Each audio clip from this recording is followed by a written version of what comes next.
Ola, hozir kazinaki bo'lsa-da, kazinakini bormi hozir? Kazinaki? Aha.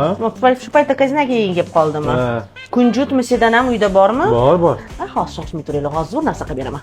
Kechga borib o'g'limni kazinaki yegisi kelib qolibdi. Biza hozir kunjutdan ajoyib mazasi bomba pechenye qilamiz. Uning uchun bizga 150 gram kunjut kerak bo'ladi. 1 dona banan, 1 dona tuxum kerak bo'ladi. Bitta dona bananni esib tashlaymiz. 1 dona tuxum chaqiramiz. Unga 1 qoshiq yo sahar zaменитель. Yaxshilab turib aralashtiramiz. 150 gramcha kunjut sovuramiz.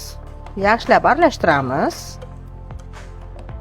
Endi proteinga yupqaro qilib, dumaloq shakl qilib solib chiqamiz.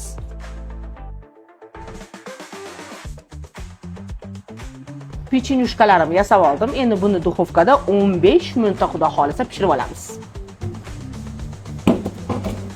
Pechenyushkalarim pishdi. Endi buni hozir sovutamiz. 3 ta narsadan oila a'zolaringiz ko'rganda shundoqqina olib qo'yasiz, azizlarim.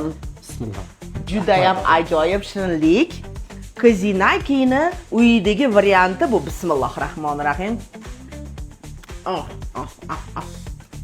Ana televizor ko'rganda og'iz qimirlash kerak.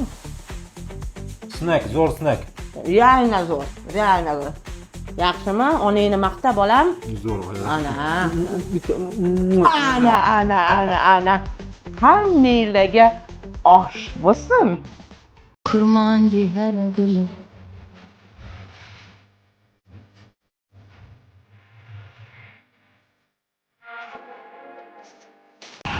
Do'mboqqina, yumshoqqina o'rala holimda.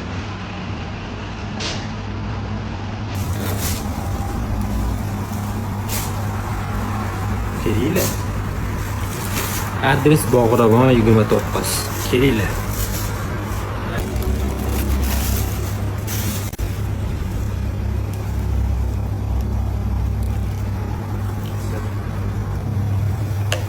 Sousini alohida olsanglar, akkuratlik qilib bunaqa idishlarga solib beramiz, ko'rasizlar. Chiroyli bo'lib boradi.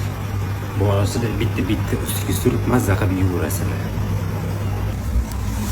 Bu mana havarqasi. Dona go'shtli, dona qiyma go'shtli.